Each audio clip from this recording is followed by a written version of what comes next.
Secretary প্রার্থী আছেন, senior vice president প্রার্থী আছেন, ট্রেজারার প্রার্থী আছেন এবং অন্যান্য সকলেই এখানে হাজির আছেন পূর্ণাঙ্গ প্যানেলের।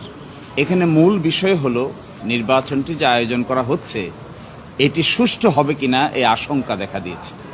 এর পিছনে কারণ হলো নির্বাচন কমিশন গঠিত হয় যে প্রক্রিয়ায়, তার মধ্যে এতদিন ধরে প্রথাগতভাবে প্রচলিত যে একজন প্রধান হবেন আর 10 জন হবেন তার সহকারী, এর বাইরে থাকবেন আরও 100 জন।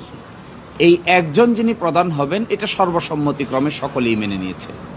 এরপরে যে 10 জন হবেন, নিয়ম হলো 5 জন হবে এক প্যানেল থেকে আর 5 জন হবে বিবাদমান আরেকটা প্যানেল থেকে। কিন্তু এখানে দেখা যাচ্ছে এই 5-5-10 জনের ভিতরে তারা এককভাবে 7 জনকে নিয়োগ দিয়েছেন, বাকি 3 জনকে বলতেছেন অপর পক্ষকে দেওয়ার জন্য। এর বাইরে আরও 100 জন আছে, ওই 100 জনকে কিভাবে করবেন তারও কোনো সঠিক রূপরেখা তারা দিচ্ছেন না। এখন দেখেন 7 জন যদি এক পক্ষে থাকে, তাহলে যেহেতু একটা ব্যালট পেপারে একজন একজন করে 2 জনের স্বাক্ষর লাগে, তাহলে 5 জন যদি দুটো প্যানেলের হতেন, এই প্যানেল থেকে একজন, এই প্যানেল থেকে একজন গিয়ে ব্যালট পেপারে স্বাক্ষর করার কথা। কিন্তু 7 জন যদি একদিকে থাকে, তাহলে তো 2 পক্ষ থেকে লোক নিয়ে ব্যালট পেপারে স্বাক্ষর করার কোনো প্রয়োজন নাই, তারাই 2 জন মিলে এই ব্যালট পেপারে স্বাক্ষর দিতে পারবেন। এজ অফ টুডে, আজকে পর্যন্ত নির্বাচনে মানুষ কাকে ভোট দিবে কাকে ভোট দেবে না এটি বিজ্ঞ আইনজীবীরা ঠিক করবেন। কিন্তু নির্বাচন প্রক্রিয়াটাকে বাধাগ্রস্ত করা হচ্ছে, নির্বাচন প্রক্রিয়াটাকে বায়াস করা হচ্ছে, নির্বাচন প্রক্রিয়াটাকে একতরফা করা হচ্ছে। আমাদের এই প্যানেলের পক্ষ থেকে আমরা এই অভিযোগ লিখিতভাবে তুলেছি। আজকে বার কাউন্সিলের কাছেও এই ব্যাপারে দরখাস্ত জমা দেওয়া হয়েছে আজকে সকালে এই অভিযোগ করে।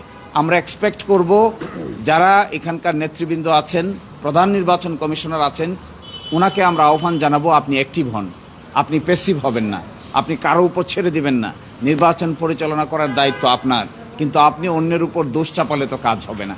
দ্বিতীয়ত হলো অন্য যারা আছেন তাদেরকেও, যারা এর সঙ্গে সম্পৃক্ত, জাতীয়তাবাদী আইনজীবী ফোরামের সঙ্গে যারা সম্পৃক্ত, তাদেরকে আমরা আহ্বান জানাবো একটা সুষ্ঠু ভোটের পরিবেশ তৈরি করুন।